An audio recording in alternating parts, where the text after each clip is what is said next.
Hey kid, you got it right. This is Yada's vlog on a blog. Catch it with us now. There it is. Oh, I do love the new introduction. That is priceless. Okay, so we put the Wookiee to work, and Wookiee is now introducing the one and only vlog on a blog. We're now in our fourth iteration of it, are we not? This Yep, is we're four. just Yes, tracking it them is. by date. Yeah, I think this is pretty spectacular. What we're doing here is we're combining the worst of two bad worlds, if you will. Right. You know, today blogging has become such an exercise of treading muck and a cesspool. You know, between particularly with X, but throughout the various platforms, social media platforms, there's just so much rubbish out there. But you know, occasionally you run across an interesting post and you can comment on it, and occasionally a few people might even see your comment on an interesting post. But what we have found, most people just don't read anymore. I mean, this post here from the New York Post, which of course is posting on Facebook, has like 15 words. So it's way beyond the readership of most people. But nevertheless, what we've decided to do is, since the vlogging is popular, and I have noticed that you don't have to have much of an IQ to participate in blogging, or to be a vlogger, or to listen to vlogging. It is very popular. So we're going to do our continuation of the vlog on a blog and speak to blog posts. I actually think it's here I've been poo-pooing it, but I actually think it's an interesting format. I enjoy this format because what you can do is bring up a news item and you can talk about it. And you know, I think it's a much more interesting way to go about this.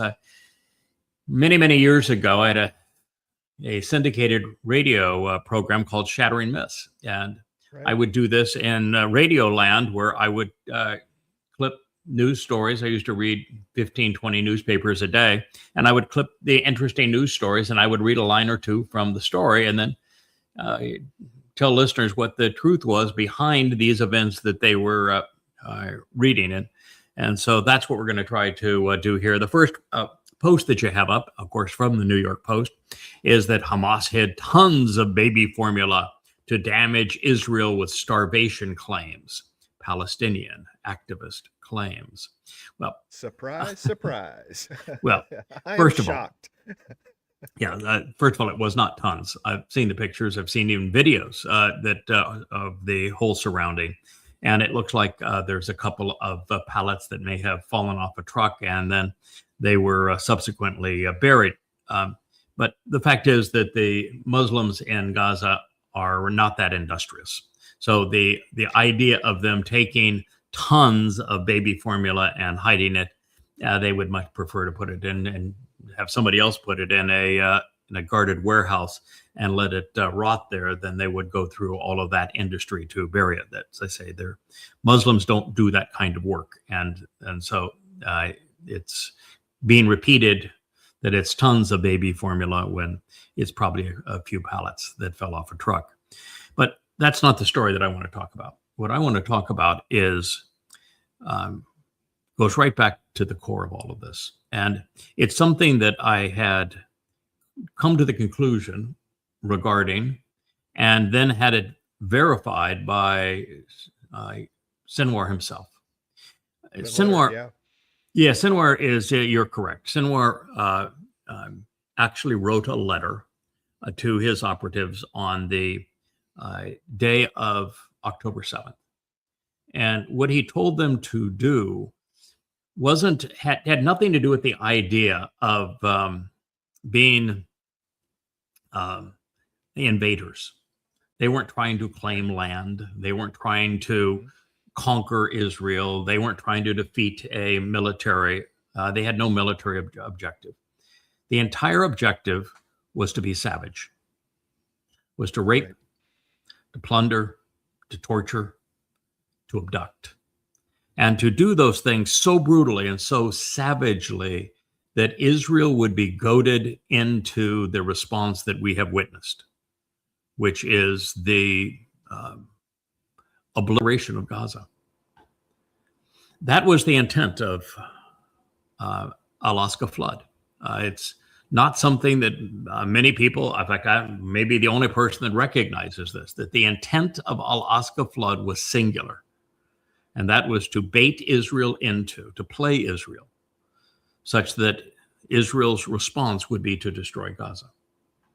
And so this idea of blaming Israel for starving Gazans and for obliterating Gaza as a war crime and as genocide, that was the purpose. And Israel took the bait. And you might say, well, how is that even possible? Well, of course that's possible, because there is no way that the Gazan Muslims, even combined with the West Bank Muslims, let's call them by the term they would like to use, it's actually Judea and Samaria, but the Muslims inside and surrounding Israel have demonstrated to themselves in failed wars that they cannot conquer Israel. So there is no way they're going to conquer Israel in a traditional battle. So all they can do is weaken Israel such that Israel becomes indefensible. And then they've come up with a strategy that they will deploy again because it worked. And that was the strategy of al-aqsa flood. What you do is, it doesn't matter that you're outgunned with airplanes and with helicopters and with tanks and with personnel, armored personnel carriers and this sort of thing. They sent in 4,000 jihadists, most of whom were not even Hamas, most of whom walked in tennis shoes and blue jeans and were very lightly armed. And they sent them in to be Muslims, to do as Allah does throughout the Quran, to be torturous. Because what they realized is that by abducting Jews, by killing Jews, by raping Jews, that they would cause Israel to respond this way. And when Israel destroyed Gaza, it isolated Israel from the world.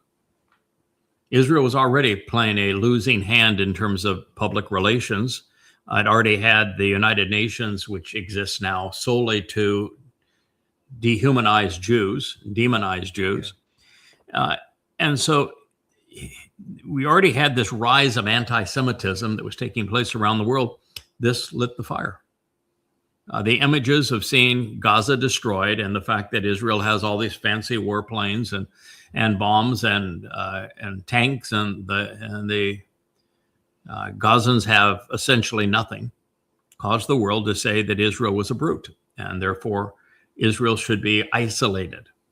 And what it ultimately is going to cause is a Fakistanian Islamic state to be carved out of Israel, which will make Israel indefensible. The prophet spoke about it. They said it was going to happen over the next 6 months, as a matter of fact. And so this is what Israel did. They were baited into destroying their reputation in the world by destroying Gaza. And at the time that October 7th occurred, back in over 2 years ago, I remember watching it as I was translating Zephaniah's prophecies regarding Gaza. And I knew exactly what Israel was going to do. I mean, just watching the fact that Israel was so unprepared that it took the IDF a day to respond, it was obvious that what Israel was going to do, the IDF was going to make up for its complete and utter failure by pounding Gaza. They were going to invade Gaza. And I said that the moment they do that and they think they can win a religious war with bullets and bombs, they will destroy Israel, because you cannot win a religious war with bullets and bombs. You make more of them than you kill. And at this point, there are just as many Islamic terrorists, gun-toting Islamic terrorists in Gaza as there were before. And that is not going to change. You cannot remove the Islam from Gaza. And therefore, you cannot disarm or remove Hamas, which is the most Islamic organization in Gaza. It's impossible. And they've been doing it now for 2 years. And like an insane child, they're continuing to say, we're going to do it. That's what we're going to do in this next phase. We're going to disarm Hamas. No, you're not. Now. Yeah. Yeah, you've been doing it for 2 years. And all you've done is make a bad situation worse. You destroyed Gaza, turned the world against you.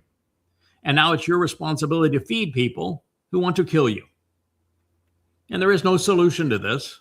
And so Israel has destroyed its reputation around the world. It's isolated itself from around the world. And it's put itself in an impossible position. And it was outthunk by Muslims. And the Muslims in Gaza have average IQs of about 60. And they out-strategized the Jews. They played the Jews for fools. It's unconscionable. And I recall that morning saying, this is what you're going to do. This will fail. This will be the result of what you were going to do. And I gave Israel a 5-point plan and said, if you do this instead, you'll prevail. They didn't do any one of those things. And they did the very thing that I foretold would cause them to be in this predicament. And they're there now. And it got so bad that Israel now is a vassal of Donald J. Trump. And he is the most disgusting human being on the planet and the least reliable. What a terrible position to put themselves in. But that's what they did. So they can protest all they want that Hamas hid baby formula, and okay, no one's going to care.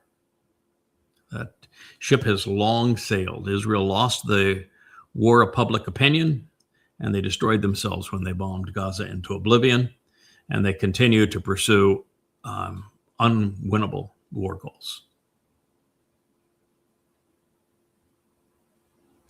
Oh God, I want to barf. I mean, just look at this. You don't like donuts? Oh, well, no, I don't actually like jelly donuts. No, you can have the jelly donuts. The thing that's disgusting to me, they got their Messiah flag there. They have no idea who the Messiah is. He's the central figure in the entire story that Yahweh tells, from the Torah all the way through the end of the prophets. The single most important figure is the Messiah, and they don't even know who the hell he is. The message was delivered in Hebrew to them in person by their own people, and they can't read it and figure out who the damn Messiah is. Not damn Messiah, he's a hell of a good guy. I like him, my buddy. But their Messiah is insane as their Hashem God. They're talking about, may Hashem bless you. No, there is no Hashem. God's name is Yahweh. You should be able to read it. He included his name almost 7,000 times in his Torah, prophets, and Psalms. And the Messiah is Dowd. He is your former and returning king. He is the Messiah. He's also the Son of God. And a menorah, maybe you can't count, but it has 7 candles. Everything that Yahweh does is 6 plus 1. It has 7 candles. This piece of crap has 9 because you've turned a religious civil war into your culture's folklore. All you had here was 2 rival sides vying for who's going to control the priesthood. And you woven a Greek defiance into the story, and yet you even call your houses of worship now synagogues after the goddamn Greeks. Right. So you're absolutely insane in all of this.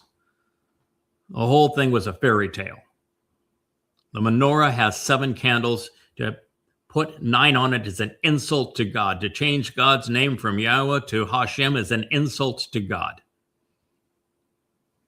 And to fly a flag that you're expecting a Messiah to come back and you don't even know his name and you don't know when he's going to come back, and you've got a goy that's telling you his name is Dowd. He is your former king. He's the guy that Yahweh said 3 times to anoint his Messiah. And he knows the exact minute of the exact day that he's going to return, and you're clueless. What's wrong with you? Yeah, Nakri figured it out, right? Right. Then Nakri figured it out, and they can't. By the way, it's 6:22 p.m. as the sun sets in Jerusalem on the 2nd of October, 2033. Is the moment that Dowd is returning as the king of forever. And he's returning with this fellow named Yahweh, who just so happens to be God. And at that moment, every religious Jew, every religious Christian and Muslim, every Marxist, every anti-Semite, every conspiratorialist on the planet will be gone. So you may want to drop the religious crap before that time if you want to survive this next 8 years. Or you can play with your dreidel and eat your jelly donut. I say the dreidel's a little benign, isn't it? I mean, do we have anything on the dreidel? Yeah. A children's gambling game. I don't know. Dreidel. Right. It's all tied in with Hanukkah. So well, how would it be any different than, putting an ornament on a Christmas tree? I don't know. Goodness. Oh yeah. This is quite the picture. You don't very often see the horror of what the two witnesses face when they come to Jerusalem on April 18th, I believe, is the day. It is the 14th of Abib in year in 2030 is when they arrive. And if you look at this picture, you see that hideous boil called the Dome of the Rock, which is a Islamic trophy saying, "Ha ha ha, our God is better than your God. We put our trophy right on top of the temple of your God." It's nothing but a trophy, and it's a trophy to utter stupidity, because it's Muhammad that claimed that he flew from a bed where at the time he was 66 and he was in bed with a 6-year-old girl, and he had just gone through the embarrassment of the satanic verses, and so he was looking for an excuse to get out of town because he was a laughingstock. 12 years of preaching, he had like 3 followers, and his primary follower was the man whose daughter he was molesting. And so this stalwart of an individual imagined that night that he rode on a winged ass. It would have been quite a sight to see an ass on an ass, but nonetheless, that's what he claimed, a winged ass, al-Barak. And he leapt from Kaabaville, which, by the way, was not Mecca, it was Petra. Right. It leapt from Kaabaville, due north, to the Temple Mount, where he claims he met inside the temple with the big shots of Jewish history. Now, he didn't know, because he wasn't very smart, that the city was named Jerusalem, but he didn't know that. He didn't know that the temple had been destroyed because he wasn't there, and he was really a stupid, illiterate idiot. And so he didn't know the temple had been destroyed 600 years prior to all of this. And he didn't know that everybody that he said that he met with, from Adam and Moshe and Dowd, Solomon, the Noah, the like, didn't know that they had been dead for anywhere from hundreds of years to thousands of years. But he wasn't very bright, as I said. And when he finally got here, that's why that dome is there, is to commemorate where the winged ass, when it arrived in Jerusalem, that is where the hoofy print is. So it's the dome of the hoofy print, where the hoofy print is, where the winged ass left up to go visit Allah, which means that you couldn't get to Allah, obviously, from the Kaaba. You had to come to Jerusalem and the Temple Mount to get to Allah, which is a little glitch in their problem, but I guess if you're flying winged asses, who cares about it? Right. Don't sweat the small stuff, right? And on the way to Allah, guess where the Barak and Muhammad had to travel?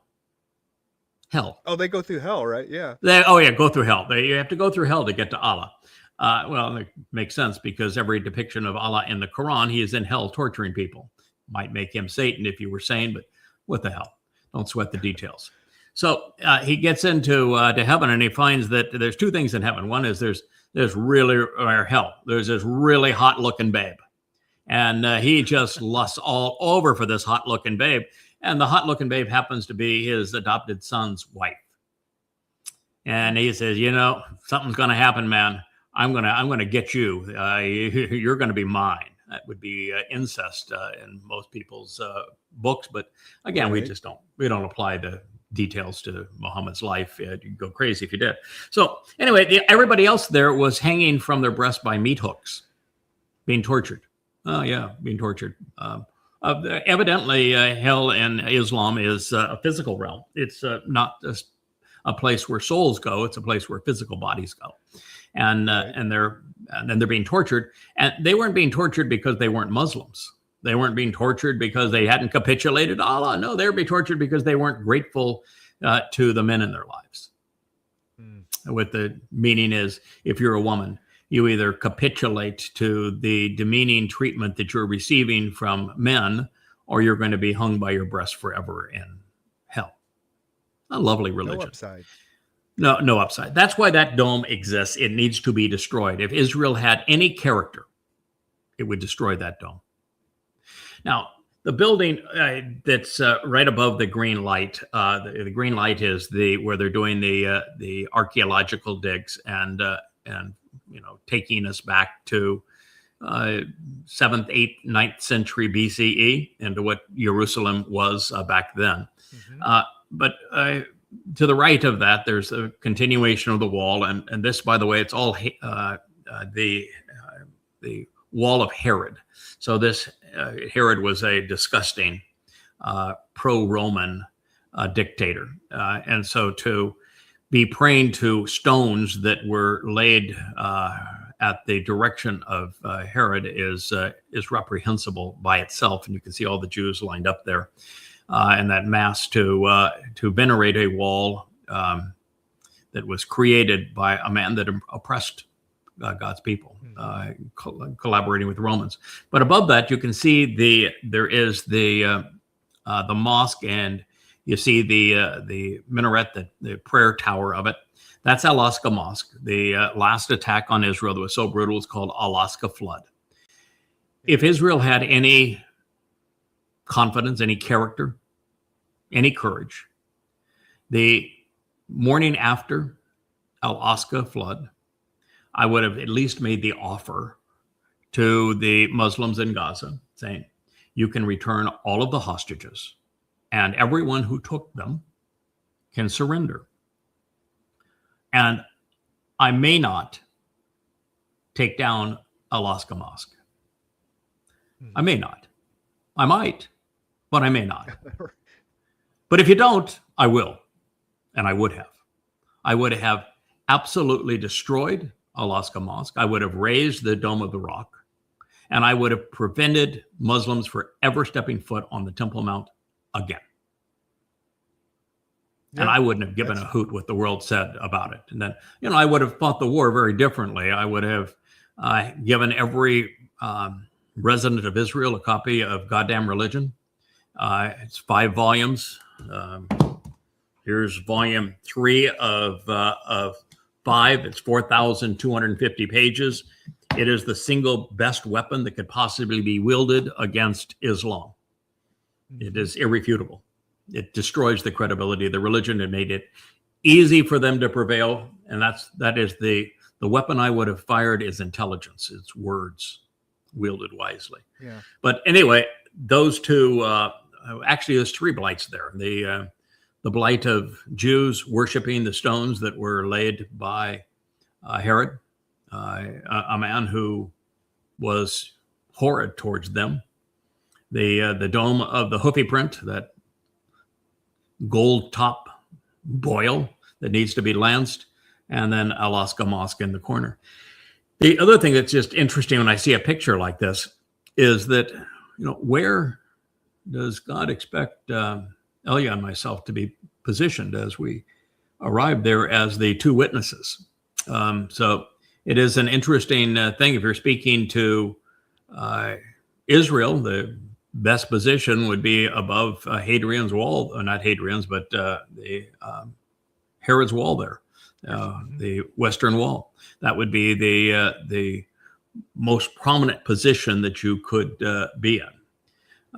So it's been interesting to see. I do know that God is going to destroy the al-Aqsa Mosque and the Dome of the Rock and all other religious trappings on the Temple Mount. It'll be completely scourged of all of those religious artifacts and trophies.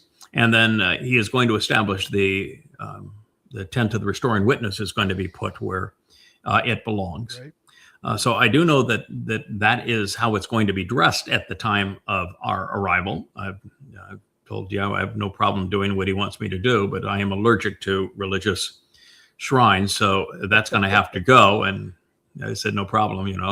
God's really easy to negotiate with when you ask for things that he wants to do. That he wants, right? Yeah, it really works out Yes. nicely. I've never found one time where God didn't say, sure, I'm happy to accommodate that. You just ask for things that you know that he wants. But anyway, it's an interesting perspective as to where we're going to be. And I've always thought that the most likely spot was right there in the middle of what's called that Western Wailing Wall, right above it, looking down on the crowds that are going to be so belligerent. Yeah, So, I don't see there's any way that the tent is erected there with the mosque and the boil, there. No. There's absolutely no way. No, So, none. God, and above the two witnesses, God's going to have the scroll that's the Nesh. It's going to be a giant scroll that is suspended in the air above them. That's going to be programs like this, and it's also going to be excerpts from Yada Yahweh and the Torah and the prophets are all going to be there. He is going to raise the Ark of the Covenant for all to see. The 10 statements in stone are going to be held up for the world to see. He's not going to expose that stuff to all of that religious crap. So it's going to go away. And the sacrifice of the Anima Parah takes place in front of the tent of the restoring witness. God's not going to establish the final home for his name and for the covenant family until Dowd has the opportunity to do that. That won't be until Yom Kippurim, October 2nd, 2033. So it's going to be a tent of the restoring witness. The Ark of the Covenant will be stored there as well. That's where I think we'll camp out during this time. And it will be 3 years of close living to in a tent. Yeah, it's going to be very close to where the Dome of the Rock is. And then there will be the altar where the Anima Parah is sacrificed that will be on the west side of it, overlooking the Mount of Olives. So that's the various layout. One of the things I don't quite know, and it's just an interesting thought as we look at this picture, is that the Elia will have already been in Shamaim, his soul, with Yahweh for 2,888 years. I'm not certain that Elia is going to have his soul put into a temporary body for that 3.5 years, and that we're going to find that Elia is wholly an earthbound man at that point. And you and I will have been up in Shamaim for 3.5 years at that point. Right. And when you're taken from this world and your physical body is gone and you're enveloped with light and energy, and you're elevated all the way into 7 dimensions, to then take your soul, which is liberated in all of this, empowered and enriched by all of this, and put it back into a physical body temporarily to form a purpose. Well, I can see that to an extent. I'm still convinced that we at the level that Yah was taking us, there'll be way too much of us to have all of us put into a physical body again. And so I'm thinking that our primary consciousness, our soul, the majority of who we are will stay in Shamaim, and it'll be a projection of our soul's consciousness that will be projected through those in those bodies. It's why one of the reasons they'll be so impervious, no matter what people shoot at them or throw at them or say to them or do to them. You could nuke them and they would just, why'd you bother? So yeah, it's interesting to see how all that will play out. And I happen to be a fan of the projected Nefesh, because the role is on the far side in the darkness there of where the shadow of the dome of the hoofy print is. That's where the altar will be for the sacrifice of the Anima Parah. And since that is something I get to endure, my preference would be that it's not all of me that is there. But, we'll see how God plays it out. I tell you one thing, at this point, I ain't going to argue with him. He's going to say, you're going to do it this way. I said, Yes, sir. Let's go. Let's go. Put me in, coach. Right. We've come this far. We're going to finish the job for darn sure. We're going to finish the Right. job. So anyway, it's just all interesting to think about. But that is going to be major terraformed, what you're looking at there. And ultimately, God during the fulfillment of Yom Teruah, he's going to release torrents of water from underneath the Temple Mount. There's going to be a fire the flames are going to reach up into the heavens. The ash from the body of the Adam of Parah is going to mix with the water and the searing flames, and it's going to purge the mortal remnant of Israel. The mortal remnant is going to be all around the Temple Mount, recognizing that all the religious stuff at that point will be purged and gone away. So you'll have much more access to it. It'll hold a much larger contingent of people. But it's going to be an interesting sight. The greatest viewpoint will be on the slopes overlooking this from the east side on the Mount of Olives. So the opposite vantage point that is here. This is a southwest vantage point with a drone, and a due east vantage point will be the most interesting. That's why both Yahweh and Dowd, when they return, are going to return from the proximity of the Mount of Olives, because that gives you a frontal view of all of this. There's people that do the explosion of the al-aqsa Mosque and the Dome of the Houthi print, which are going to be destroyed, and then the reestablishment of their temples. And they have the temple being of stone again, and it's not going to be of stone this time. It's going to be of light. And they have it with the opening facing the south, but it doesn't face the south. It faces the east. Yeah. And so they always have their angles wrong. But what are you going to expect for people? Details, right? Details matter to me. AI, you're right. Yeah. AI is not necessarily very smart. I'll just be happy not to be hungry. When we come back, that's 3 years living in a tent. I'll be happy just not to be hungry and not to be cold, and then anything else I can take. So as long as we're not hungry and cold, it's like, a little ache and pain here and there, I'll be okay with. But but I do think we're going to be living in that tent for a while. But we'll see how the accommodations work out. Put us up in the King David Hotel. I don't know. I don't think so. Personally, no, I don't. I don't think so. Well, we'll see what Yahweh has in mind. But anyway, that is the scene. Yeah, that we're not going to play this, obviously, but Return to the Garden, this is the 4th episode. I walked away from that program last night, realizing that what we were presenting in this series is food for the soul. It is so far in advance of what anyone has perceived in 2.5 millennia. This is how deep that was, where the realization is that Gan Eden represents the earth. And Gan Eden was a brief experiment to foreshadow what was going to happen 8 years from now, when the entire earth becomes Gan Eden, the Garden of Eden, and where a very limited number of people are going to be allowed in. And there's a whole process by which those people will be chosen and then prepared once they're in. And one of the things that we have discovered is that it's God who caused the fall of man. He terminated the experiment in the Gan Eden. And he did so because Adam didn't pass muster. And if you want to be invited back to the Gan Eden, and you want to pass muster with God, be interesting to God, then there's certain things that you need to do that Adam did not do. And I think that whole perspective is extremely enlightening and enriching. And the bottom line is that God wants a coworker.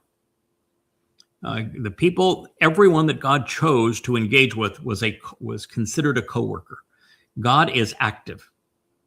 And as one who is active, he wants to have collaborators. He wants people that are willing to engage and to make things better. It's like being in a marriage where one person just sits around all day and say, feed me, bathe me, pet me, scratch me, Right. That sort of thing. They don't contribute anything. It's a waste. It's negative. It's not fulfilling. Worse than it's not a team. Yeah. Right. It's worse than not having the relationship at all. And that's what Adam was. Adam didn't contribute anything. And we're told that that was his primary purpose. The second was that God wants to go off and explore the universe, but he can't do that with someone he cannot trust and who is not observant. So if you're going to go off to explore the universe, you need somebody that's observant. That was the second thing that God said. So I want somebody that's going to contribute to the relationship work. And number two, I want somebody who's Shamar, who is observant, because we're going to be explorers. We're going to go off and explore this universe. We're going to have a great time checking things out. And then he wanted somebody who would not just only listen, but would respond appropriately so that he could trust them. And we humans have done a really crappy job at that, particularly Jews. They're not listening to Yahweh. Even when God says, listen, Yisrael, Yahweh, your God is one. Rather than listening, they turned it into a prayer so they could yabber at him. I mean, right. And then they erased his name and made it Adonai. I mean, it couldn't be any more ignorant of what God is asking us to do than our religious Jews. So this is a really interesting series. It also equates not only Eden with earth as a protective enclosure conducive to life, but it equates Gan Eden, Gan, with Sukkah, with verbal roots being identical in what they describe, such that what Sukkah represents, the reason it's considered camping out, shelters, is that we're being invited back to the garden, and the doors to the garden will be opened on the 7th of October, 2033, and the terraforming of the earth will begin on Teruah 15 days prior to that. So that is an amazing series that I'm honored to even be part of.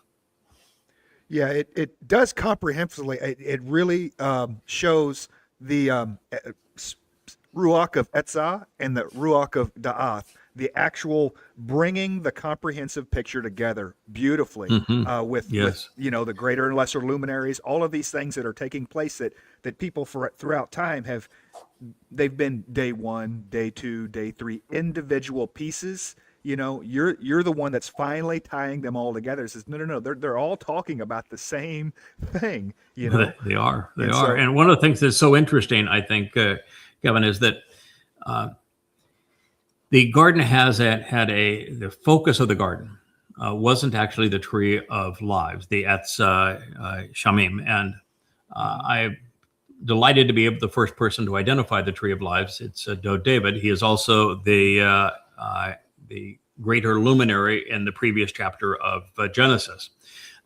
And he earned that distinction because he fulfilled Passover, opening the doorway to life. And I think that is exceedingly profound by itself. That would be a contribution for a lifetime. But the story in the garden doesn't focus on the tree of lives. It focuses on the tree of knowledge. And the tree of knowledge is the first tree discussed in terms of God laying out what's going to happen here, actually described. And it's the tree that they ate from and that yielded the consequences because they prematurely tried to avail themselves of something that wasn't for their time. But the tree of knowledge happens to be the Etz Dayath, happens to be the lesser luminary of Genesis 1 that reflects the greater luminaries, the tree of lives, brilliance.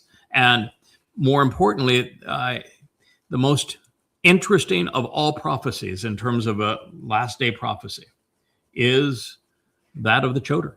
There's nobody that has an entire chapter devoted to him, plus an entire proverb, than the Choder. The Choder is the first person in human history to be given the seven spirits of Yahweh.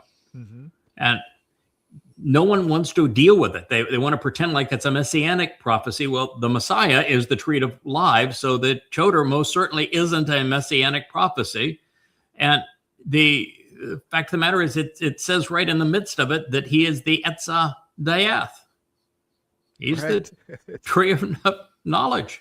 And that's why he has roots. That's why Choder means stem. That's why he's called an observant branch. That is why that he is described in that presentation by Yahweh himself as being parah, fruitful. So this is the tree of knowledge offering access to the tree of lives. That is that story. It's among the most profoundly important things we have ever done. We will likely do a 5th installment later today or tomorrow morning on the returning to the garden. And really, it's brilliant. It is the fruit of the tree of knowledge that is being offered in that series. Absolutely. Voyager I got a kick out of. Yeah, I got a kick out of this. What the headline is that the path of Voyager 1 was so precisely planned by NASA that they went 37 years without making a single trajectory correction. Now, why do you think that I found that just delightful, humorous, delicious? Because they had to rely on good old-fashioned math and not. They did. Voyager 1 was launched in 77, which means that it was planned beginning in the late 60s, early 70s, which means that the engineers that designed that trajectory, there weren't even calculators back then. Calculator began right about 5-6 years before it was launched, but the trajectory, the planning of this was conducted on slide rules. Yeah. And there was no AI, there was no internet, there were no smartphones. The idea of a personal computer had not been invented yet. These guys didn't have computer terminals at their desks. The amount of computing knowledge that went, or power that went into these things, is about the same as you'd have in a toaster oven today. Right. And so this was done up here. Human intelligence. And human intelligence is a pretty amazing thing. 37 years to plot the path of Voyager without a trajectory correction. And now they apply supercomputers and don't do any better. We have so overhyped artificial intelligence and so constrained and trashed human intelligence. It's just a shame what we've done to ourselves and how much brighter we once were. I recall it was a time where I was studying Thomas Jefferson, because Thomas Jefferson was actually the first to realize that Paul, the author of the Christian New Testament, was a complete fraud. And I was just interested as to how he came to that conclusion before he had all the tools that I had to work with. And I particularly enjoyed Jefferson's juxtaposition of heart and head as he was trying to decide, should he return to his great love in France and or should he do what his head demanded and stayed the course and try to bring this new nation into fruition. And the letters that he wrote on head and heart, and the letters that he wrote on his thinking that the Christian New Testament was an absolute piece of trash, and how he warned the person that he had all but adopted as a son, don't share this with anybody, because if anybody recognizes that I have deduced that Paul was a charlatan, they'd have my head. But he did, and he also wrote vociferously on the fatal nature of a nation having a standing military. He was, for him to have a shrine on that has military honors, he would have puked. He hated the idea of an established military. That's why the Second Amendment exists, is that with a unarmed militia, you don't need a standing army. Your country becomes inoccupiable. And he was also against a central bank. He was also against religion having any say in politics, and everything that he wanted, of course, was overlooked. And so he is not the founding father of the nation that we became. And so, the reason I was saying this is that the intelligence being decayed is that if you read what Jefferson wrote, or any scholar of that day, for them a sentence is like a paragraph for us. Right. And a paragraph is like pages. And that is my favorite way to write. And I realized that even my editors couldn't follow what I was saying. And so I occasionally I'll throw in one long sentence just because I can. But for the most part, you have to dumb it down today. You have to have short sentences, 2 or 3 sentences per paragraph, many paragraphs per page. And if you don't do it that way, our minds have become so flabby, we can't process the information anymore. Now we're doing a vlog on a vlog because if people have to read more than 10 words, you lose them. Right. Yeah, they're not going to. Yeah. Right. If you want to get their attention, yeah, it has right. Has to be a presentation to it. Yeah, I'd say part of the problem is this Voyager thing that, we stopped doing math in our head, which means we couldn't form relationships between things properly using statistical analysis, probability, that sort of thing.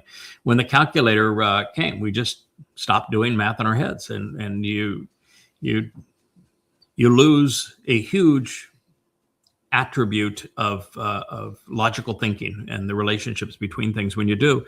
And then we went from computers to smartphones, and people just look stuff up. They don't think, they don't really do research. And now we have AI that answers questions for you as opposed to you examining the information and making an intelligent deduction. And we're trashing human intelligence. I would say that God must have realized this, that if we weren't launched to get this project done now and get a number of humans back into the garden, and then we're responsible for teaching them and equipping them and training them and leading them, if he prolonged this, it wouldn't be possible. You wouldn't have anybody that was, maybe you'd find some dogs or cats or something out there, some dolphins that could pay attention, but it certainly was going to be humans. Well, yeah. This is the one that has the golden record on it and everything, right? It is. Voyager it 1 is. Yeah. Out past Pluto. Yeah. Yeah. Voyager 1 and Voyager 2 are very close to one another. They were launched within a month or so of each other. Both of them are outside of our solar system at this point. They're, I think they're, if not both, certainly Voyager 1 is, and Voyager 2 would be close. And they're in interstellar space. And I always think it's laughable because I read a post today that says, for the last 100 years, we have been broadcasting signals that aliens out there could find. Or we see posts and say, that there is a possibly habitable planet that is 20 light years away. Well, 20 light years is 200,000 years one way. Right. 200,000 years one way. This distances are phenomenal. They're just so far beyond anything we can imagine. Saw something the other day where Voyager 1 is now 1 light day from the Earth. Mm-hmm. That's how far, and so it's only it's nowhere. 20 light years. Yeah, it's nowhere. Right. It's just nowhere. Yeah. So multiply the 37 years. It was actually launched in 77. So it's actually more than 50 years now, or 50 years, very close to 50 years, for 50 years for 1 light day. So now you multiply 50 years by 365 and a quarter days to be 1 light year. And even then, it's only a quarter of the way to the nearest star. Yeah. So traveling at the speed of light. Yes. Traveling at its present speed, it'd be if you multiplied 50 by 365, and that amount of time, it would be 1/4 of the way to the nearest star. Yeah. So that just tells you how, it will never get there. Well, you don't know that I'm not going to go snag the gold record off of it when I get the first opportunity. Well, you could. Yeah, we're gonna have that chance. I've looked at that record. I'm not very impressed with it, but anyway, nonetheless, it's a knick-knack, It is. So, there's just another picture of what's going on in Russia and Ukraine. And on X today, the story that I posted the most on was the BBC did a feature story that broke today on how well would the UK do, because Starmer is is announcing he wants to go to war with Russia. He wants to put boots on the ground and go to war with Russia. And so the question is, how well would the UK do, and how long would the UK last? And most people came to the conclusion that the Ukraine would last a matter of minutes, that the UK would last a matter of minutes, that Russia isn't going to engage in another conventional war. And therefore, it would be a hypersonic missile. The first one would strike London, and then there would be many, many more after that.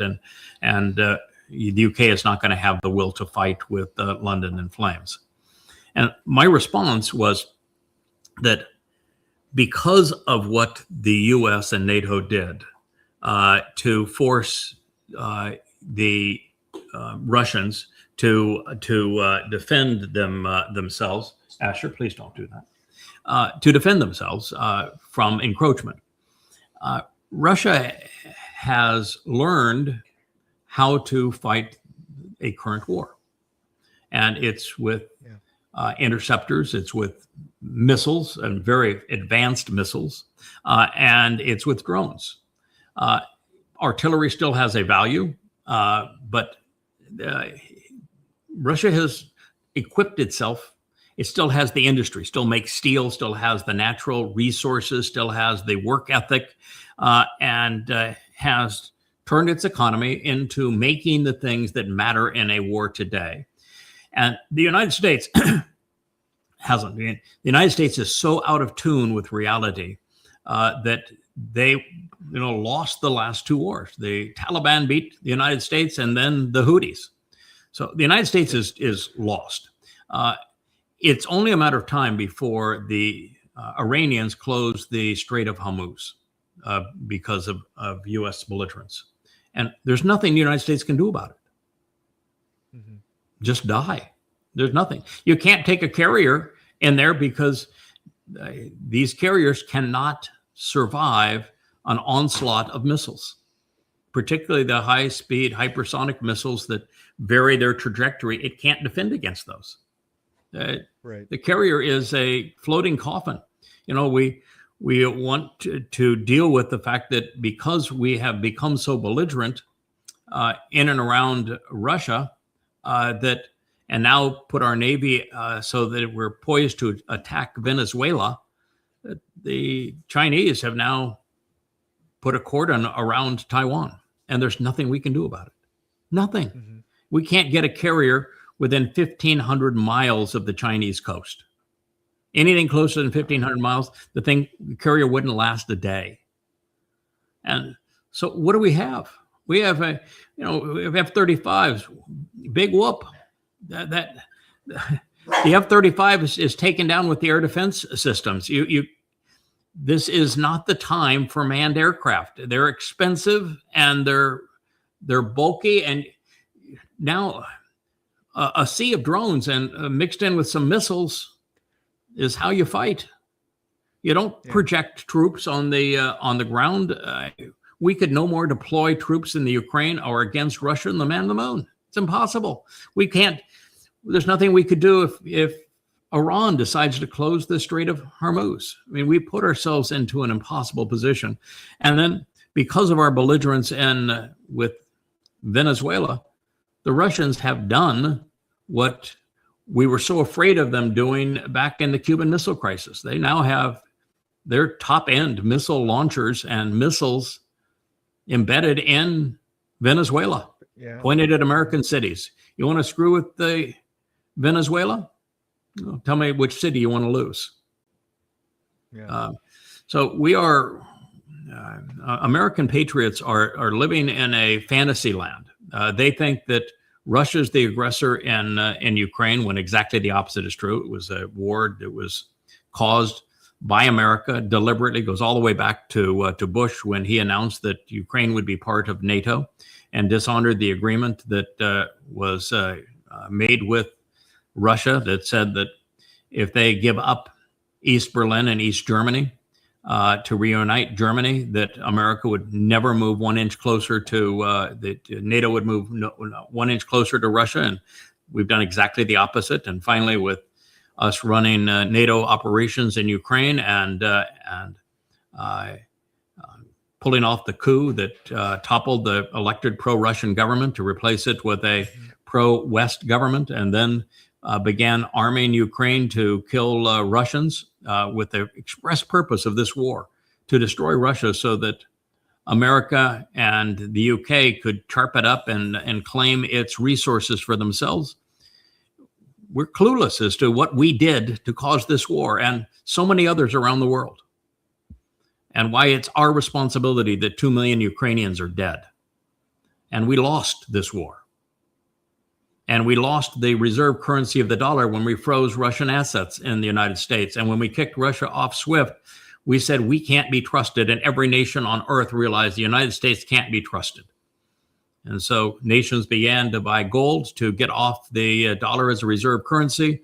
And they are joining BRICS, and they're trading in other currencies. The United States has lost the ability to print money to weasel itself out of its spending spree.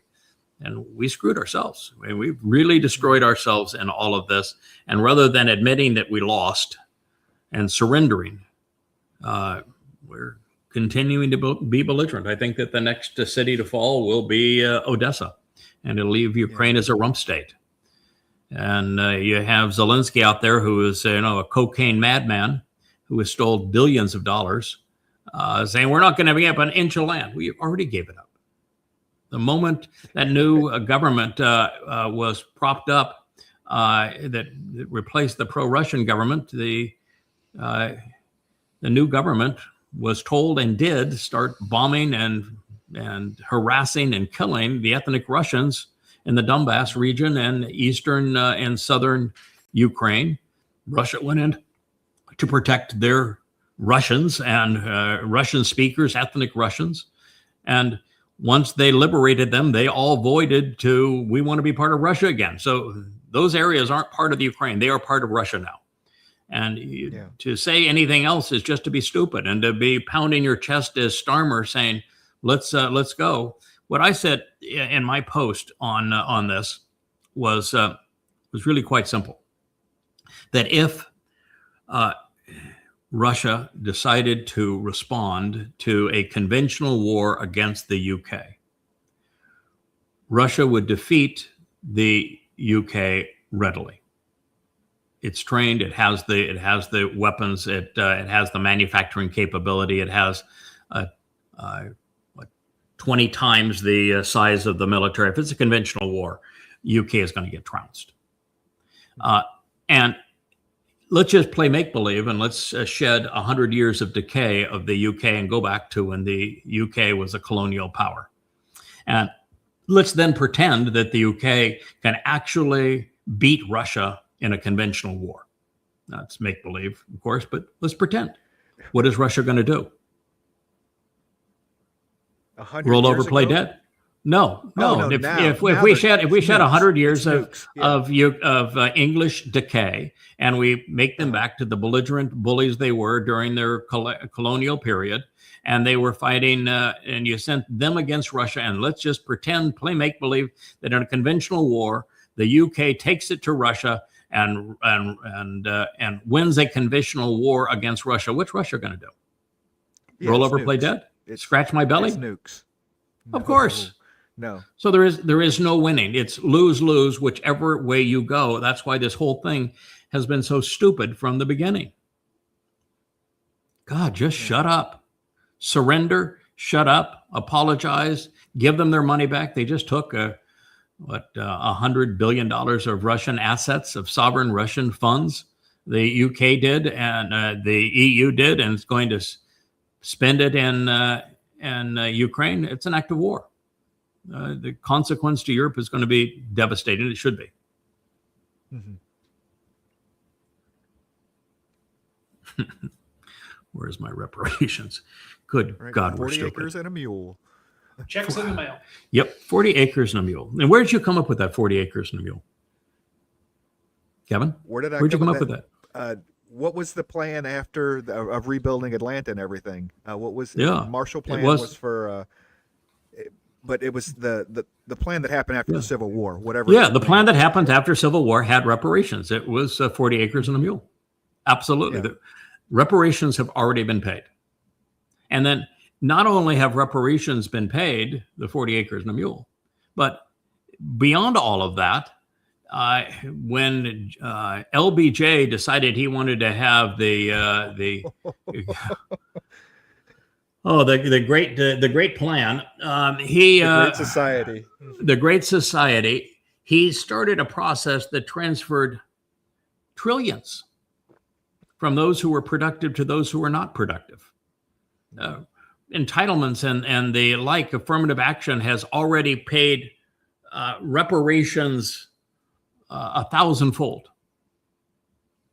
But beyond all of that, it wouldn't do any good, because if you transferred all of the wealth of productive people and gave it to somebody who, well, can't even do their hair in a way that they could show up for work and be valued for anything that could make a contribution. Excuse me, but if your outward appearance isn't such that you're credible, then there's something really wrong here. And if you're begging for reparations as opposed to trying to build something to make your life better, there's something really wrong here. You give that kind of money to a person who is a dependent, they'll squander it. Drugs, alcohol, they'll lose it all. Wouldn't do them a bit of good. In fact, it would probably kill them faster. Yeah. But yes. you go back, it's even worse than that. The slave trade began because Africans in Western Africa were killing other Africans, and they did the same thing that civilizations around the globe did. They attacked their neighbor, and they enslaved a percentage of them. They killed the most vicious of the men, and they took the women and children and as slaves, and they used the slaves to do the work in their country. So slavery was a part of the caste system of every civilization around the world, including the New World. And in Africa, it wasn't as sophisticated as it was elsewhere. And so Africans were warring with one another, and they took slaves like everybody else. And they reached a point where, because they weren't building empires, they were tribal lands, they couldn't use any more slaves. And guess what they did then? They just killed everybody. So the only way you became a slave is if you lost a war and they decided that they could use more slaves rather than just kill you.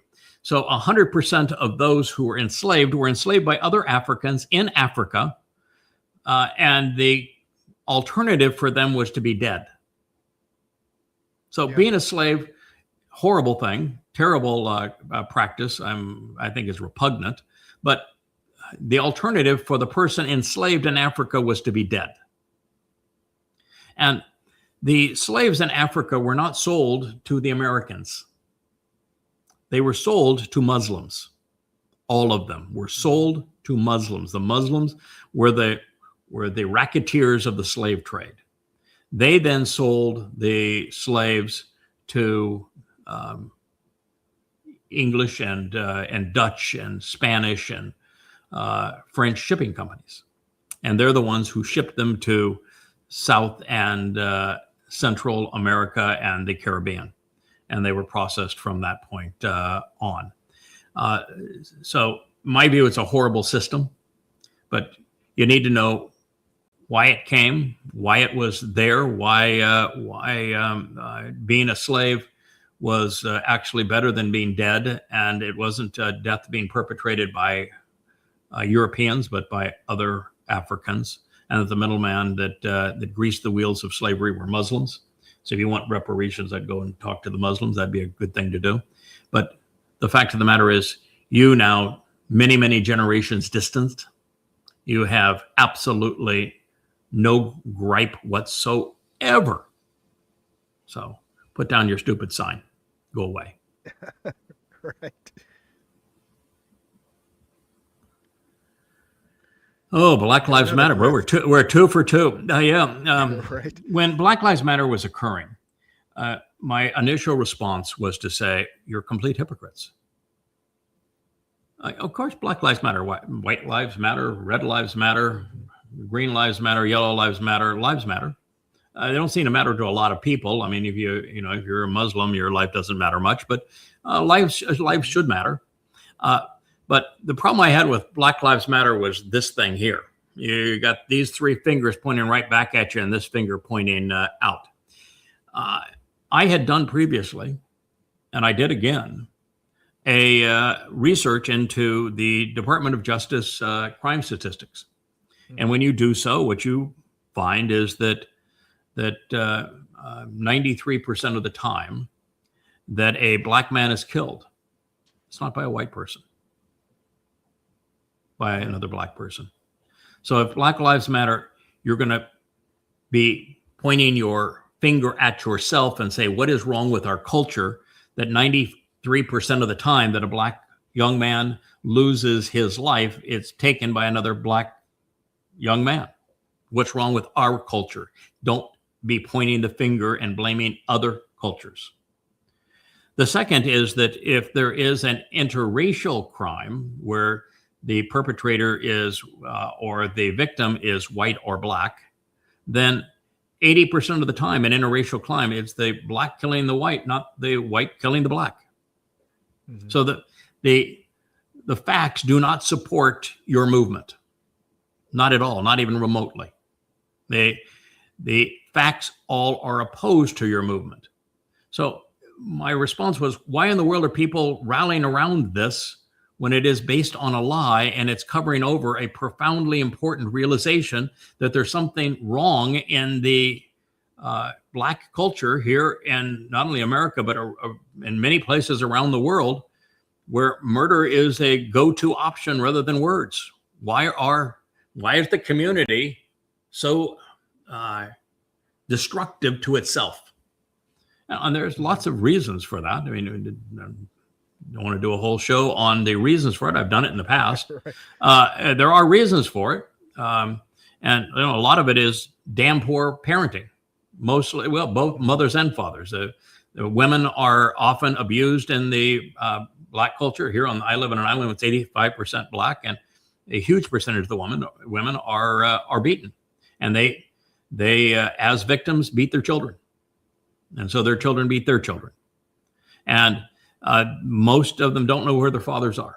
The father is a sperm donor that goes in and out of everyone's life. They don't even know who they are, and they don't raise their kids. That's not true with everybody. There's some wonderful mothers and fathers here, and I love living on this island. I met marvelous, marvelous people. But the fact is that there's a high percentage of non-participatory fathers and abusive mothers, way too high a percentage.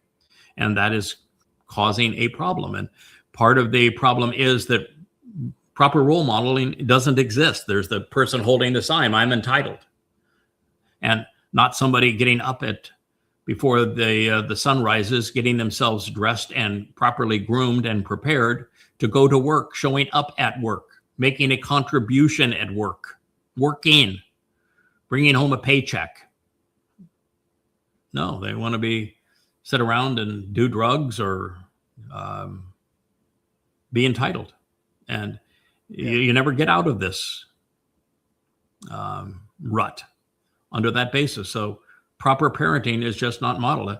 I hired so many young black kids on this island when I was remodeling my home, and none of them could talk about a positive parental role model in their lives, and had just the opposite. And, I tried to mentor them and tried to help them and tried to teach them a trade. And it blew up famously in my face. I was robbed, right, for having opened my home and heart to these kids. So there's a real problem in the black culture. Now, the other problem here that I have is that in this particular post, the Black Lives Matter co-founder, who is, by the way, a Marxist and has robbed Black Lives Matter charities of millions of dollars. She was condemning people who are a Taylor Swift, and I'm not a Taylor Swift fan, but anybody that says a Taylor Swift fan, you're slightly racist if you're a Taylor Swift fan. And yet she is now recorded teaching students how to be anti-Semites and getting around any laws or rules that trying to limit anti-Semitism, because these little witches here are anti-Semites. and anti-Semitism and Muslim genocide against Jews has been hugely interwoven into this whole Black Lives Matter fiasco. Oh, she's got the Khalifa on there. Yeah. So, she does. Yes, she does. They're reprehensible. I just find the whole thing absolutely disgusting. There were sporting events. The NBA went all Black Lives Matter and just stopped watching it. Said, no, I'm never going to watch another game. The NFL went to it, and I stopped watching NFL games. Now, I haven't been being back. the opposite of a being the opposite of a being the opposite of a racist. Now, I may start watching NFL games again because there's a kid that I like, and he's a kid that's been dumped on. I like his father. I like him, and Shredder Sanders is the kid, and he's the quarterback of the Cleveland Browns. He was terribly treated in the draft and up to this point, but the kid's got talent, and the kid's an interesting kid to watch play, and I love his dad, Deion Sanders. And so prime time, I think I'm going to become a Cleveland Browns fan just because I know, but because I like this kid. I think he's a great story. That's but anyway, we digress. All right, what do we have next, sir? Oh, goodness gracious. So here's the... I'm very stupid. I want you to see what I got my lipstick on now. Yeah, I put my makeup on this morning, so I can't be as stupid as you think I am. Oh, there is not a Jewish-Muslim conflict. No. We love the Jews. They're our brothers in faith. Oh, my God. How in the hell can people be this deranged? I mean, if it wasn't for plundering, raping, enslaving, and murdering Jews, there would be no Islam. Islam is literally based upon plundering, enslaving, raping, and murdering Jews.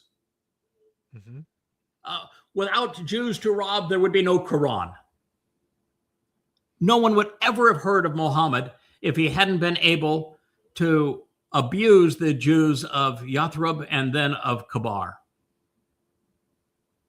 So this notion that we're brothers and sisters and faith and we're not in conflict with each other, Islam has declared genocide on mankind and primarily on Jews, where there's extra bonus points with Allah if you kill a Jew.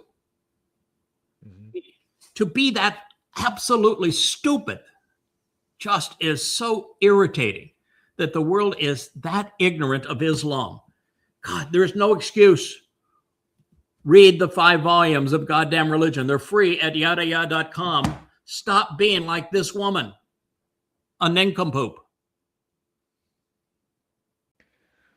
Yeah, the old Rodney King quote, why can't we all just get along?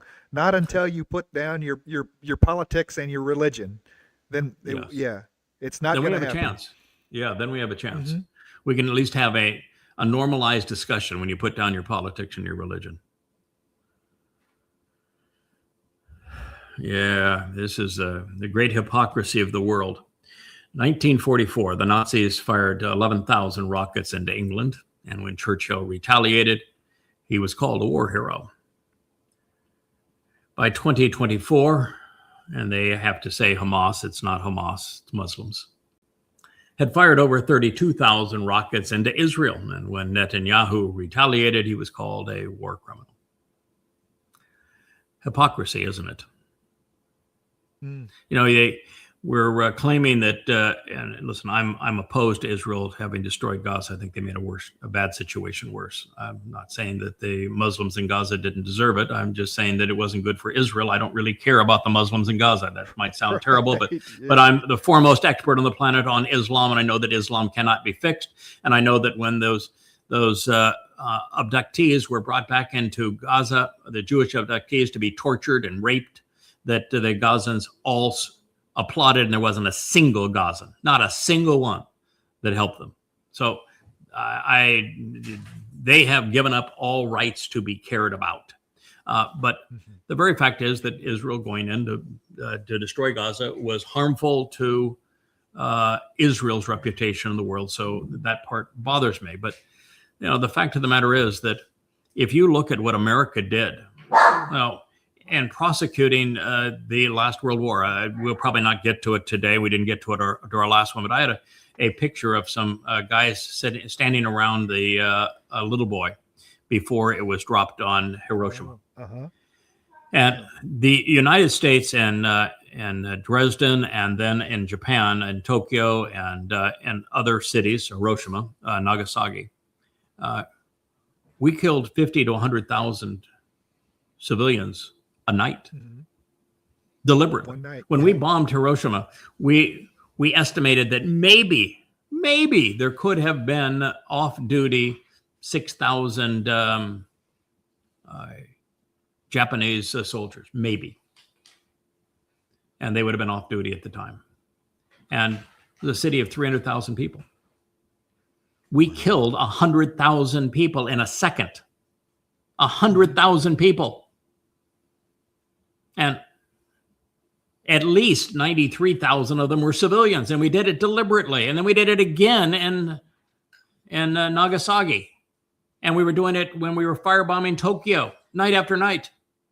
And we did it throughout Germany. We fought the war against the Germans through terror, through firebombing civilians. And we want to complain that after the Gazan Muslims rape and plunder and abduct and murder Jews, and the Jews conduct the most pro-civilian return of fire in human military history, that the Jews are bad and we're good? You're out of your mind? You just look at the idiocy of the Second World War in the Pacific. The Japanese, I don't think it's a surprise attack at all, but Pearl Harbor, to have Pearl Harbor attacked the way it was, with the aircraft carriers which had value all out at sea, and the battleships which had no value whatsoever, all lined up like sitting ducks, and all of the senior officers out playing golf and everybody else asleep. And just after we had told the Japanese we're cutting them off on oil and on steel. And we knew what the consequences of that's going to be. It's going to be war. And then we have a radar operations, and they just ignore what's happening. I don't think that Pearl Harbor was accidental. I don't think it's accidental at all. And every other war that we've been into, we lied about the cause of the war, the sinking of the Lusitania, the sinking of the Maine, the Gulf of Tonkin. They're all lies. Weapons of mass destruction in Iraq, and al-Qaeda being in Iraq, they're all lies. It's what we do. That Afghan was somehow responsible for 9/11, bull. We lie. So I think we lied about this too. I think we set up 3,000 Americans to die. But think of what happened after that. We sacrificed 100,000 dead and 300,000 seriously wounded in the Pacific, specifically to avenge the attack on Pearl Harbor. Nobody in their right mind sacrifices 100,000 young men and women to avenge the deaths of 3,000. That's not victory. That's stupidity. That's immorality. And somebody said, oh, you can't have done nothing. Good God, when your choice is you're going to sacrifice 33 times more people than were killed in an attack you should never have allowed to have happened, versus doing nothing, and that's the only option you think that exists? God, there were so many better options. Like, for example, telling the Russians, you want to continue to receive American wheat shipments and ball bearing shipments and tank shipments and weapon shipments to beat the Germans? We want Vladivostok. And all we do is we move all of our long bomber squadrons to the Aleutian Islands. And you fly them from there, they refuel in Vladivostok, they bomb the living crap out of Japan, and it's over. Right. You don't do this island hop. You don't lose 100,000 men. In fact, it was close enough. You could even have had fighter coverage for them. They wouldn't be like they were when we, lost so many B-24 crews over occupied Europe. So yeah, there were lots of other options in the Pacific theater that we could have pursued, but we didn't. And we actually ended up partnering with Mao Zedong and against Chiang Kai-shek, which caused the mess that followed there. And then ultimately we capitulated to Stalin, who was worse than Hitler. And so we just made a mess of the world. But this whole experience in Gaza is just so deplorable. How the world has just blind eye to what they have done. The hypocrisy is just rife. Yeah, isn't it lucky for the Earth that every major war that's ever been committed on the Earth has been won by the good guys? I mean, we've been really, really lucky. Yeah, the good guys won them all. That's like the first 100 years of Islam. They killed 200 million people. The first Muslims in the first 100 years of Islam killed 200 million people. Probably raped and plundered an additional 200 million. The 200 million they killed was 1/3 of the population of the planet at the time. Aren't we so lucky that the good guys won? Mm-hmm. Yeah. If you want to know why Islam exists from Africa all the way to Pakistan, it's because in the first 100 years of Islam, it was the most deadly plague humanity had ever conceived. Yeah, submit or die. Mm-hmm. But then, they weren't alone. Look at how ruthless the Romans were, how ruthless the Spartans were, how ruthless the Carthaginians were, how ruthless the Mayans, the Aztecs, the Incas were. They were all, human civilization is the story of horror. We are slavers, we're mass murderers, we're plunderers. We're individual men and women can be good or bad. We tend to be bad, but we can be good or bad. Collectively, we're always bad. Mm-hmm.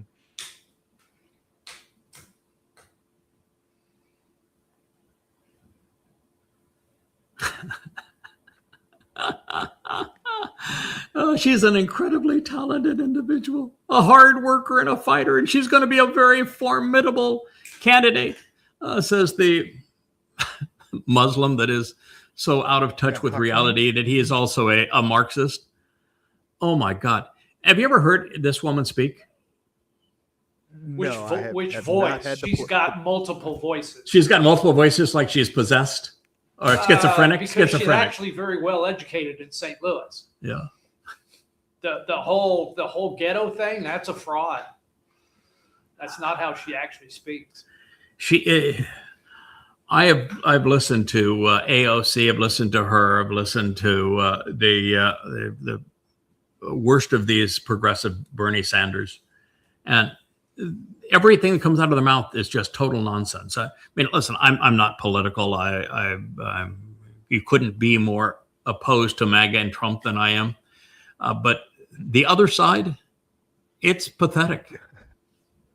It's as if they never witnessed anything in their lives. They've never had a job.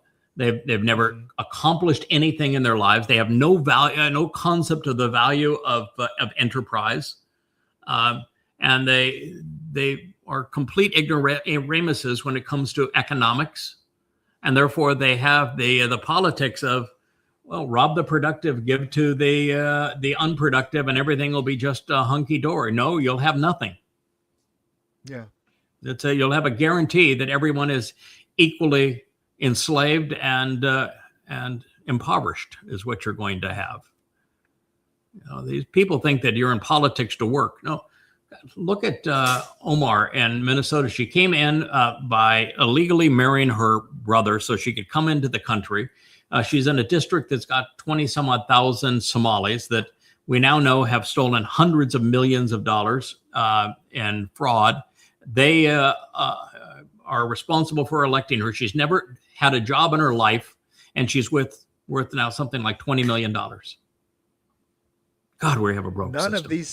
None of these civil servants ever leave office broke. Poor. Never even leave office even a little bit worse off than they entered it.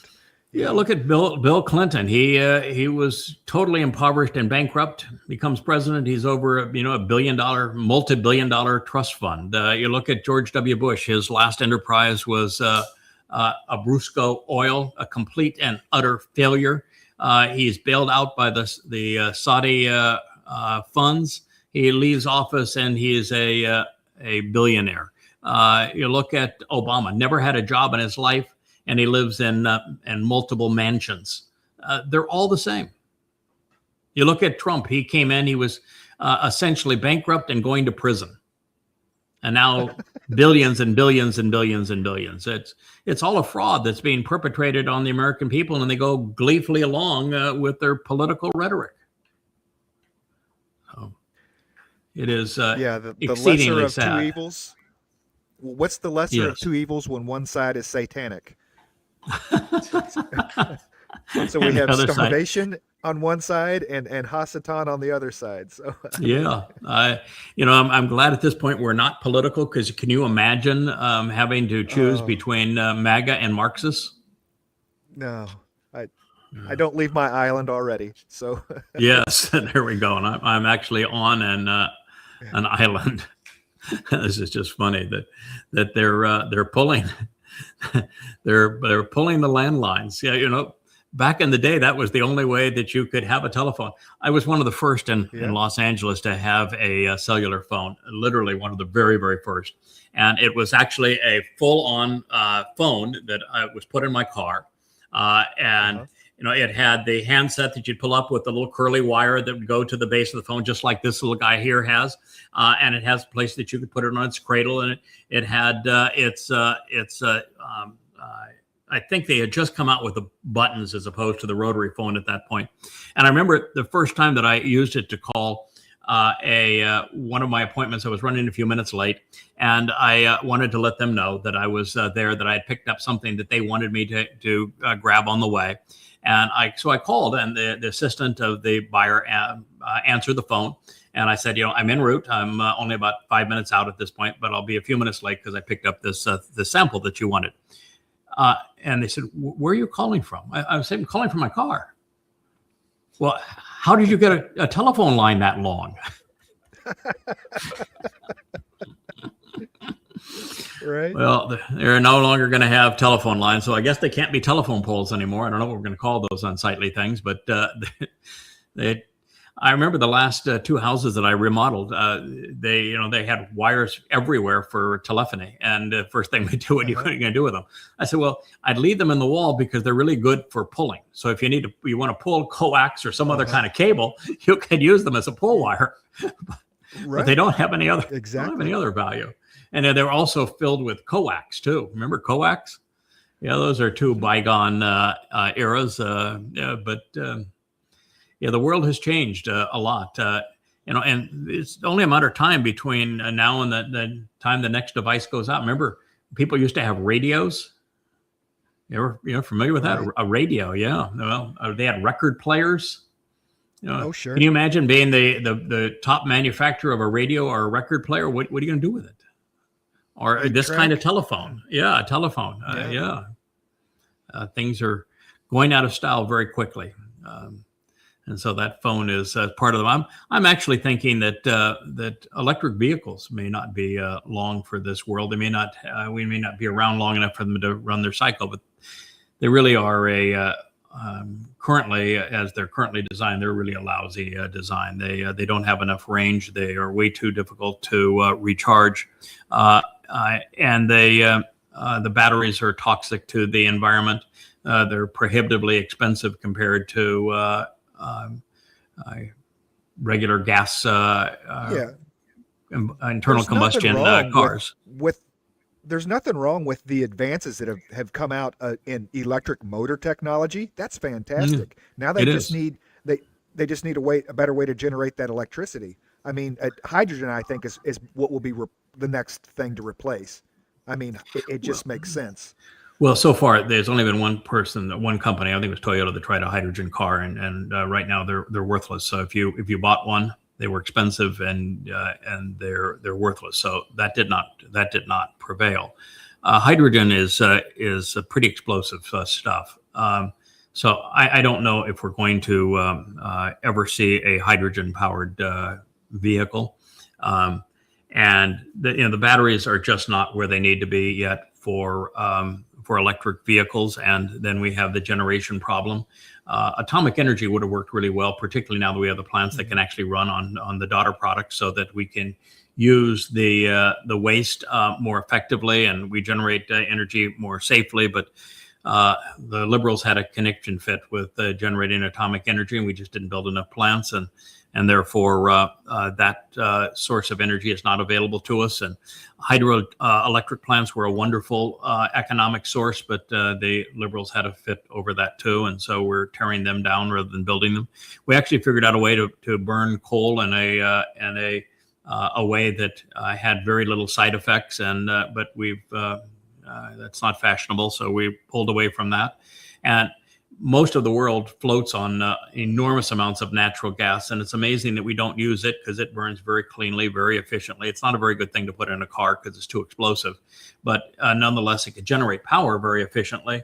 But like America, we won't build the pipelines to distribute it if you don't have the pipelines to distribute it, and America doesn't have a fleet of natural liquefied natural gas transporters, so we can't transport it worth a darn. We're just not in a position we can even sell our own natural gas. So we're just stupid in all of this, and so we plumb the world for oil and attack nations that have oil like Russia and Venezuela, and try to control the world through the petrodollar, and it's not working out real well for us. So energy policy is not about as useful now as that telephone. Well, this is this post here was that these are all the different types of humanoid beings over time. The Neanderthal over there, and finally this says, but only Homo sapiens remain. And I said, no, we have Homo stupidus that has proliferated. So long as Homo stupidus exists, that is the prevailing form of humanity.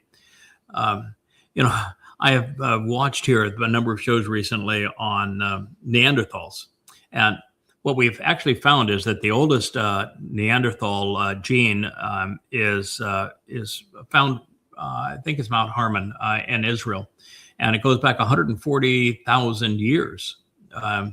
And they were using tools. They were living in communities. You saw people with tragic injuries, broken bones and holes and ribs and skulls, and yet those healing, and they continuing to survive, which means they were in communities that took care of the sick and the wounded. And so, I'm not sure we progressed very far in all of this time. One of the most interesting things is the research that has been done on the Taurid meteor storm. Have you heard much about that? I have it coming back around in 2034 or 30 around there, something like that. 13,000. 32. Yeah. There appear to have been around the world, in the Amazon, we know in Turkey, but other places in the world, there appear to have been a number of fairly advanced communities, civilizations, kingdoms, going back about 12,800 BCE that were all wiped out at the same time. And what it appears is that the Earth went through the tail of this massive meteor, and it's called the Taurid meteor. And there were so many fragments of that meteor that the Earth went through that it caused this huge amount of upwelling of dust and debris and tsunamis and all that sort of thing, that it just took down human civilization. We had to reboot after that, and we're going right back through it in 2032, 1 year before Yahweh and Dowd return. So the Earth may be in for a really horrible experience. Oh, with that and Apophis, yeah. I don't know if Apophis is going to hit us or not. Apophis is a revelation thing. Friday, April 13th, I think, in 2029 is when it's supposed to come about a third of the way between here and the moon. And of course, it could be nudged somewhere along the way.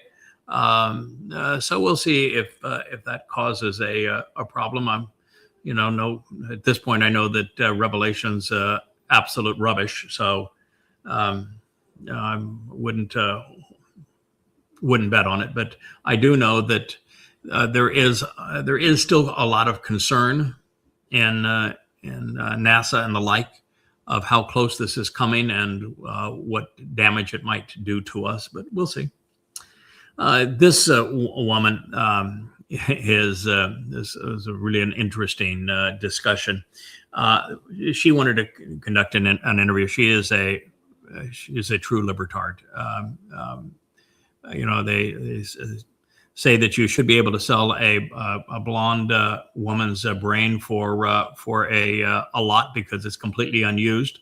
If you ever wanted to have brain replacement surgery, she epitomizes this. She was talking about how bad Jews are and how good Muslims are by comparison, and so he said, that dress that you're wearing there, it's a cocktail dress. Why don't you tell me which of the following cities? I want to give you the best of the Muslim cities around the world. You tell me which of these cities you could wear that dress and live through the experience. And he listed Beirut and he said, well, we try even Gaza and Karachi, Pakistan. And he went through the list and said, so where could you? He said, well, it's only because of what the U.S. has done to hold these people down and to oppress them. Otherwise, it wouldn't be so. And he says, so you're going to blame the West for Islam? That you don't think that the dress code that you would be violating and their response to you, where they would stone you to death and whip you to death in those cities, has anything to do with Islam? It strictly has to do with the West impoverishing these people. And she stuck to her guns, said, "Yep, that's what I'm going with." And so it's you just wonder why it's as few as 1 in a million people that actually understand this religion of Islam, and why it's only maybe 1 in 1,000 of those that are willing to speak out against it and hold people accountable. He is one of my heroes. That is the most intellectually gifted man, I think, in the media by a long shot. He is sarcastic as they all come. There's a man I would hope I think he happens to be an atheist, but there's hope for him. He's brilliant. Right. Yeah. Bill Maher. Oh yeah, this is the oh my, when you have Piers Morgan and Nick Fuentes and one is calling the other an anti-Semite, you just where do you go with this? I mean, Nick Fuentes, I had thought was the lowest form of scum on the planet. That's why I was so disgusted when Trump brought him for dinner at Mar-a-Lago. He is the guy that wants to blame Jews for everything. And you just don't get to be a more reprehensible anti-Semite than Nick Fuentes. He's also the guy that created the cult that Charlie Kirk's murderer. He was into Nick Fuentes' cult. And so you just don't get worse. But Piers Morgan, oh my God. I mean, he is so anti-Israel and so anti-Jew, it just makes your skin crawl. And what I realize is that while this is the lesser and greater anti-Semite talking to each other, the fact of the matter is now they don't even hold a coin. Nick Fuentes is saying, what in the hell happened to Candace Owens and Tucker Carlson? Because they're so far further down this chain of we hate Jews than they have ever been. And so now it's really hard to find who is the greater anti-Semite in the world today, because Nick Fuentes set the standard until Tucker Carlson got catarrhed and demon possessed, and Candace Owens, who knows what happened to her? But oh my God, these people! We are living in a time where the most popular influencers are out of their ever-loving minds. Mm-hmm. Yeah, and for entertainment, for entertainment. People, people follow them. Tucker Carlson, Candace Owens have millions that follow them, and they're reprehensible. They're just disgusting. Oh my! There's marches now, parades going on in Damascus of both military and of jihadists, and what they're shouting is "Death to Jews! We're going to Israel. The blood of the Jews will run. We're going to kill the Jews." And so here, the United States creates ISIS through the Awakening program. They destroy what was left of Mosul and northern Iraq. And then they go into Syria. They destroy Syria. We aided and abetted them through our CIA because we wanted Assad gone because he was buying Russian weapons, and we wanted Syria to buy US weapons. So we created the Islamic State. The Islamic State then takes over Syria. And then we join arms with and invite him into the White House and tell him how handsome he is and what a great fighter he is and how wonderful a person. And they're marching in the streets now, parading to go and destroy Israel. Yeah. Boy, when you are responsible as a nation for bringing the Islamic State into fruition with what they have done, and then you're funding them and now equipping them with weapons, you're as disgusting as they are. So, take that MAGA and put that in your pipe and choke on it. Yeah, the Druzi are just the stepping stone between Israel and Syria at this point. I mean, they live in Syria, but they're going to walk straight through them. They will walk straight through them. Oh, this is the Trinity. You got the Jesus, you got Satan, and you got the pooper. Of course, this is the Babylonian Beast, so it's a thing that they would say that that the Pope was urging that Jesus and Satan just to put aside their differences and in the name of peace. But normally I would just say that Jesus with his son God dis there and Satan are one and the same. But actually, this is three of a kind. These fellows are three in a kind. This is the Pope, the myth of Jesus, and Satan, all the same entity. You want to know who the devil is? There they are. Now, Jesus isn't real, but he's played for all he's worth, and Satan happens to be real, but he is the Lord of religion.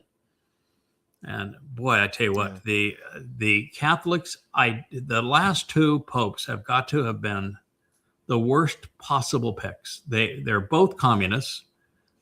They're both dunderheads. You just shake your head and say, how in the world could there be a billion people in the world that think that Looney Tune there is a man of God? And how in the world could there be 2.5 billion people that think God is a man and that men can kill God? Yeah. And that it's okay to eat him. To eat him, eat him and drink his blood. Eat him and drink his blood. Yeah. Oh well, we'll leave one time. I think it was on your show one time. I think it was Yoel that was talking about his sister was saying, "Mommy, why are they putting Jesus in the microwave?" That just cracks me up every time. Yeah, I know. I was thinking of that same line. Yeah, it's and if you look at Ezekiel, that's what he's going to have, the feast of the beast, where cannibalism will be the order of the day. It's going to be my body that he chooses to eat my blood he wanted to drink, but he's going right back to cannibalism and drinking blood. And I was really clear about that drinking blood thing. Don't do it. Pour it out on the ground. Pour it out, baby. Pour it out, baby. You can eat whatever you want, but eating a human, it says you can't even touch a dead human body, so you can't eat the human if you can't touch the dead human body. So he's pretty much no netse on the cannibalism thing, but on the blood thing, absolutely not. Yes, Leah. I read that part. Actually, what it says is that the bashar is in the blood. Well, God's point is that our bodies are meaningless to us, and so you can eat whatever you want. That's what it says in Devarim 12, and that our souls are valuable, but a soul is redeemed with blood. So don't drink the blood. That blood needs to be shed. It'll be poured out on the earth. It already has been once with Dowd. It will be again with the Adam of Perah. And that this is a marvelous little graphic. We'll end the program with this. We've gone almost 2 hours, an hour and 45 minutes for our vlog on the blog. I could do this forever. This is the easiest, most freeing experience to talk about items in the news. But this is not an item in the news unless you're watching our programs. The lesser luminary that reflects the greater luminary is light. And the tree of life sitting there on top of these books representing Yada Yahweh and the books that providing enlightenment for those who wish to avail themselves of it. This is the opportunity. It's there at yadayah.com. We're not selling anybody anything. Everything is free. We don't even track you. We don't ask you for anything. And every book is available in its entirety for you to read, as well as an index of all of these blogs and the various places that we live stream these programs, the first ever vlog on a vlog. And I was delighted to see Wookie do his introduction. We'll tell him he needs to speak a little bit quieter on the next one, but we'll work on that. We'll work on that. And maybe he could be a little more chatty. He's only there for like 4 or 5 seconds. Wookie, I think, needs to have a little bit longer introduction, but I love the approach for the vlog on the vlog. So thank you for doing it. I hope I haven't completely worn off your ear there, Kevin. Not at all. We can keep going. Okay. Yeah, plenty of time. Yeah, and it's for you actually got to come inside, right? It's only like 15 degrees there.